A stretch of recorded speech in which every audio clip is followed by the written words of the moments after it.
what does it mean? Uh, Losing the pain has gone, and it seemed to be forever. And then the pain came back, and time later, joy comes too, and they stayed together. So is this an endless circle, like the sand circle with an open end?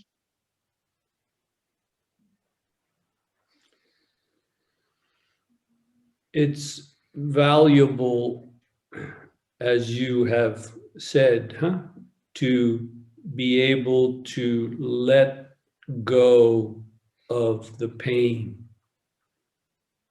But this is not in itself the goal of practice.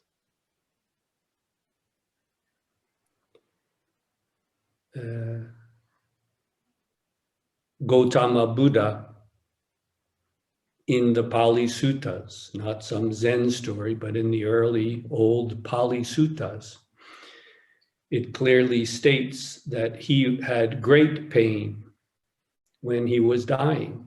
He had eaten some bad food, was already old and ill, and he had food poisoning at the end of his life. It even says he had diarrhea. Imagine that. The all-enlightened one, diarrhea. Yep. And pain. It says in the sutta, unless he sat deeply enough in that concentrated dhyana. Dhyana is the Sanskrit word for Zen. Unless he sat deeply enough, his body still experienced pain. Yes, that's right. He could, Werner, you can relate to this, huh? He could sit deeply enough and enter a deep enough state so that there is no pleasure, joy, or pain. There is no experience like that of pleasure or pain. This can be really valuable when you're going to the dentist, Werner. It can also be valuable in sustained Zazen. But it is not the goal of the practice. What then is the goal of the practice? It is to be free, even from the need to be free of pain. Do you see, Werner? Yes. Mm-hmm. There's a place for pain. It's our body telling us something is wrong. No big deal. Respect it. Listen to it. Do what needs to be done. But we have a body, so we will have pleasure and we will have pain as long as we have a body and a mind. Yes. That's not the problem, is it, Werner? No. To sit through and confirm in your bones, not just in your mind as a temporary state that we go into an atom. No, to confirm in your bones. This is free, even from freedom from pain. I don't even have to hold on to that. Pain is not a problem. It's the suffering, dukkha, the dis-ease, isn't it? You see? Yeah. Even when you have pleasure, when you have joy, what does the self do? I want to keep this. We're already creating distress, dis-ease, aren't we? In the midst of our joy, because we're clinging to it. already the seeds of that dis-ease are there. That's why dukkha, the first noble truth of Buddhism, is spoken of as universal. It's not just about, oh, when I'm in pain. No, dukkha is, in a profound sense, just as present when you're feeling pleasure. Do you see, Werner? Yes. Mm. Do you want to say anything else? I'm sure your question strikes to the heart of many others as well. Do you want to say anything else? No, thank you. If anyone else would like to speak up from their experience, please feel free. It's Barbara. I have the question. My question is, if really everything I do, if I'm cooking or cleaning or going for a walk or something else, something email writing or whatever, is this? If I do it really, is this all helpful to come to the truth? Don't create your own hindrances. You understand, Barbara? Is writing an email a hindrance? Is it? Is it? No, Is it? it should not be, no. It should not be. Consider well, Barbara. What are you doing? What are you doing? Is an email bad? Oh, no. Oh. I hate to tell you, but none of us would be here without email.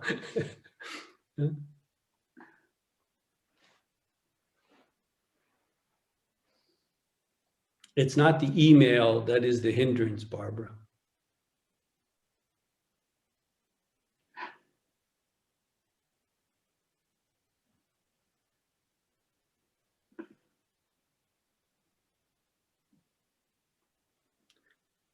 Do you see what your mind is doing?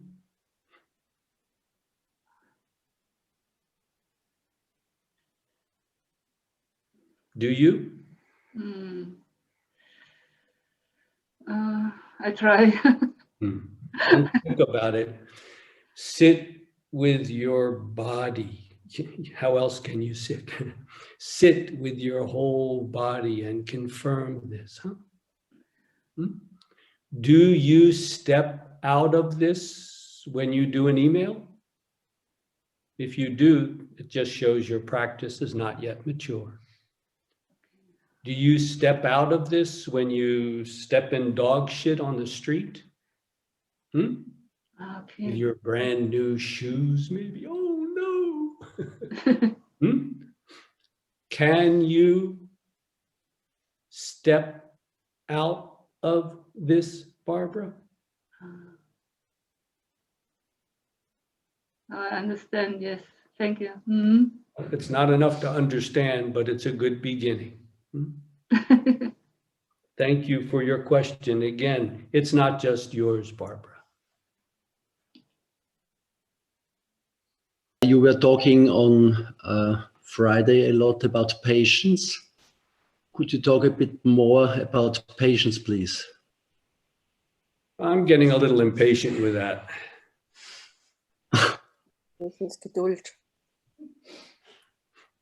What do you want me to say? For me, when you were talking about patience, it was very helpful. Because when I'm sitting, I'm often in impatience, and yes. Yes, well, I know that experience very well. What are you waiting for?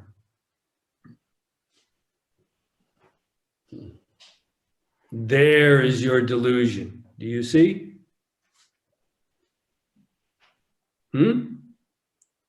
What are you waiting for? You might want to be a little impatient with that one, huh?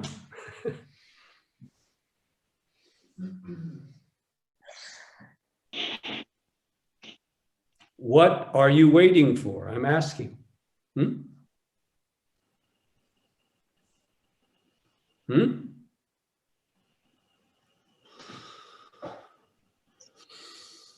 Some more perfect state, some deeper samadhi, some kensho. What are you impatient about? Hmm? You want the sitting to be over? You want the next sitting to begin? What are you waiting for?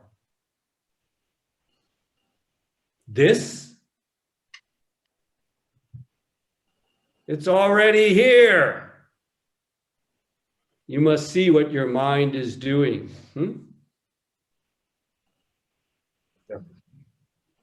Do you want to say anything else?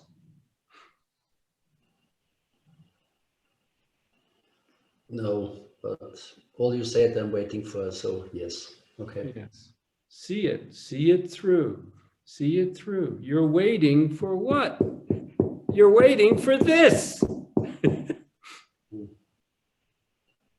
Maybe it's good to be a little impatient.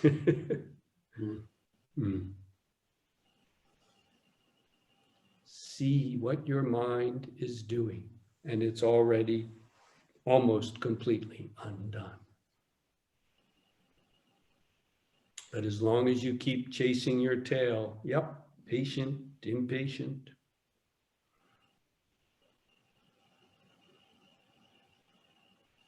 Do you want to say anything else? Your last sentence was, it's already, everything is undone. I don't understand. Savor it. Savor it. That's the end of your question about patience. Huh? Right here and right now. Everything is undone. If you don't understand, fine. Sit through until you do. You don't have to go anywhere else. Right here, right now. Patient or impatient. Right here, right now. Everything is undone. Not will be, it is undone. That's why we can speak this way. That's why life is what it is. That is what is real, if you like to call it that. Huh? That is being without form, without self. Here and now, as the person that you are. Clear enough? Yes. Thank you again. That question, I'm sure, strikes the heart of many. Thank you. So I was wondering if, when going back to the world, compassion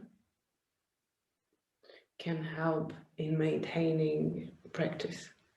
The practice of compassion can help in maintaining practice.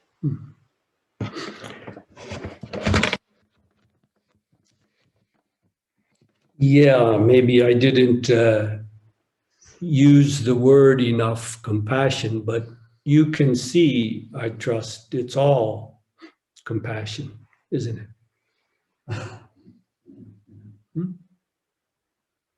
That's the amazing thing.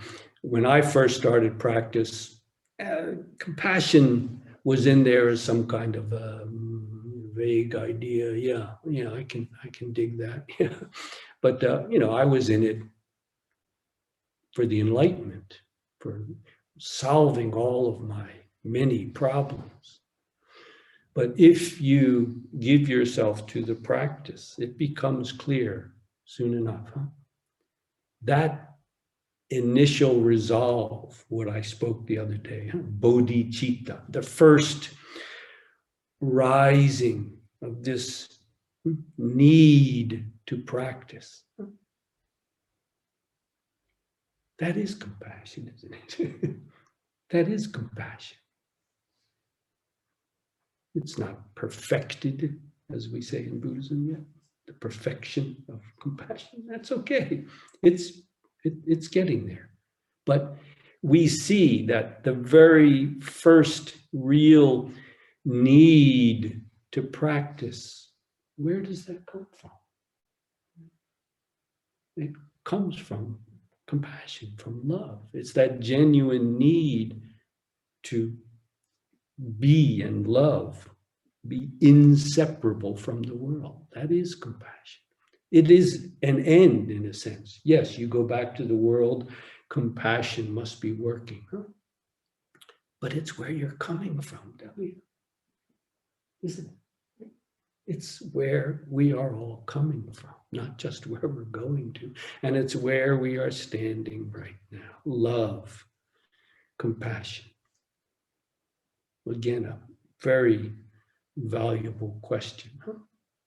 Do we go home and find compassion? In a sense, I was suggesting that. But even more deeply, going home itself is the work of compassion, isn't it?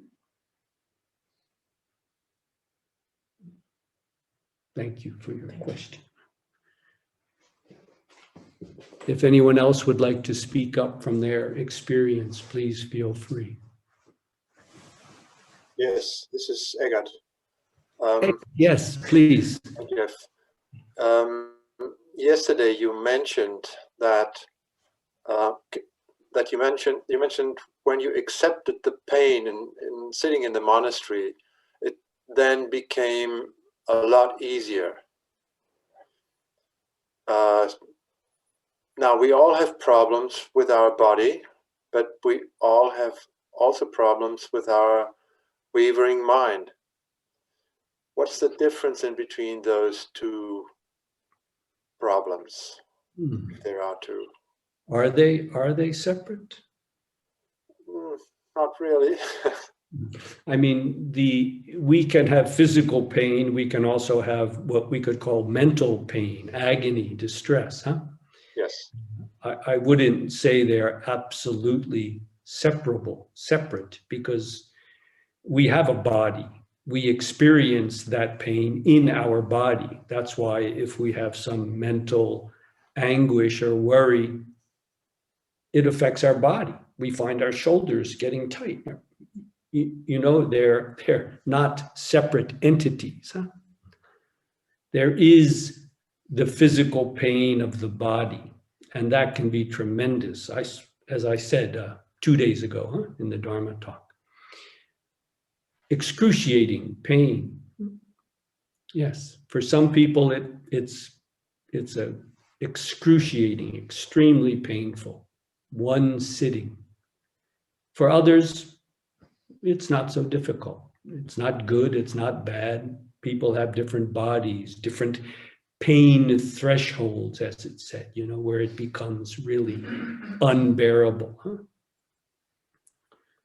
We have bodies and we have minds. Yes, it'd be hard to awaken without them. And this body and this mind experiences pain and pleasure. It's of its nature. It's of its nature. Once again, what Buddhism is pointing to is not that pain or that pleasure. It is pointing to the dis-ease, the dukkha, the suffering that comes from having or being a self, the self-delusion. Do you follow? The physical body has pain. It should. It's telling us something is wrong. Yes. And our mind can have distress as well. Yes. Took me a few weeks to really get over the exhaustion that I had finishing up all my work after 35 years at the university, and then taking an international flight, 24 hours and so on. I was surprised, but suppose part of it is my age. It took me a couple of weeks to get over that. Yeah, I have a body and I have a mind. It doesn't just disappear in a twinkle. But the point is the suffering, the dis-ease, this can be distinguished, needs to be clearly distinguished. Do you see? As I mentioned before, even when we're having a pleasurable experience, there's no pain. Already the seed of our dis-ease is there if there is clinging, if this self-delusion is there. That's the real suffering. Do you follow, Eckhart? Yes, I do. Yeah, the mind and the body is secondary. In the Far East, they don't make such a clear-cut distinction. So it is a solution to accept wavering mind and unrest of mind, just to say, let it be. Just as you can learn to accept and embrace physical pain, if you have a bad knee or you have tight shoulders or a bad back. Yes, we accept that. And there may be mental wavering as well. We don't need to become perfect human beings without ever having a thought. No, right? These things arise. Where do they come from? And where do they go to, Eckhart? Thank you. It's already resolved, isn't it? Huh? We don't need to create some ideal fantasy world. Huh? Yes. One of the classic koans in the Blue Cliff Record about the meaning of Bodhidharma coming from the West, the meaning of Zen, basically. There are literally hundreds and hundreds of answers to that question. But one that may be useful here is, after a long sitting, I'm tired. How about you? Is that Zenistic enough for you, Eckhart? Yeah. Thank you.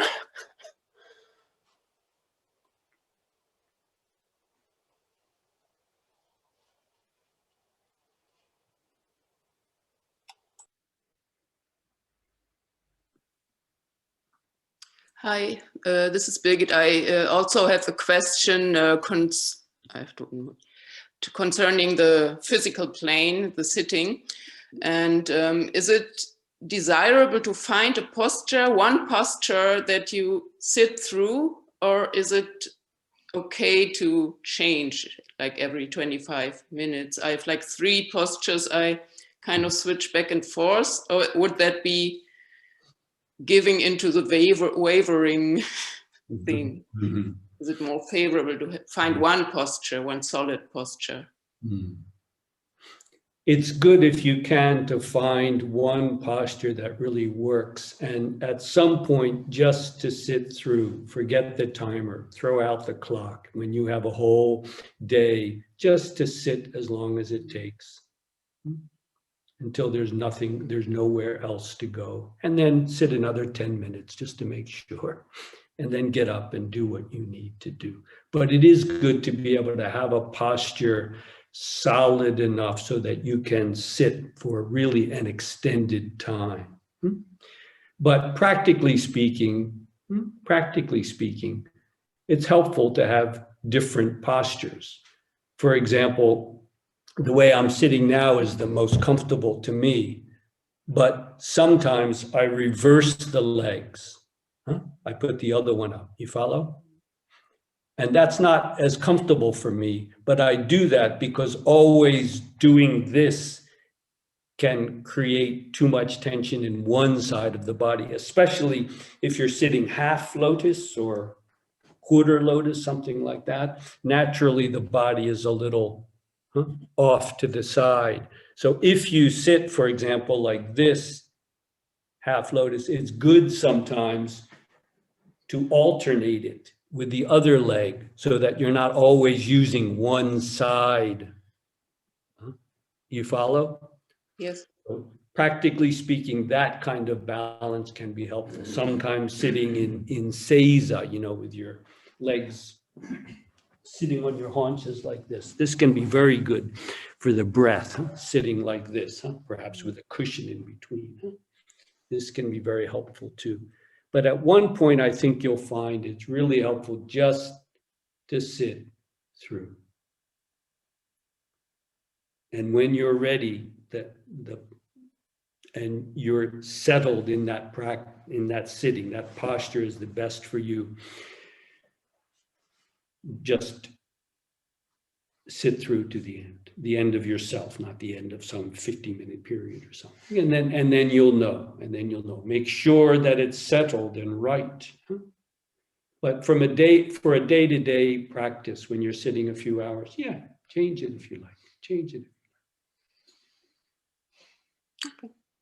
Okay, I think I mentioned, maybe it was in an earlier retreat, the body, the human body, it seems, is not made just to sit still for really long periods of time. Anthropologists and other scientists have done studies and found, unlike some animals, human beings, the human body is not made just to sit still. That's why there are so many problems we have, not so much in Zazen, because we do take breaks and walk, but people who are sitting in their offices, and now almost everyone is sitting in front of their computer, online work. This creates problems. So you do need to get up and stretch sometimes too. The body needs that. But when you sit, give yourself fully to it. Does that help? Yes. I was just wondering, because the changing of the positions, of course, I do it in order to avoid pain. So I was wondering if that's okay to try to avoid pain. We're not here to torture ourselves. Right. But if there is some pain, try to see what you can do. The next sitting, adjust the cushion or something like that. We're not here to torture ourselves, but we're not here to make it as comfortable as possible either, because then what? You'll probably just fall asleep anyway. So we're not here to torture ourselves, but to find the right posture so that we can remain focused and clear for the work at hand, what is underfoot. Okay?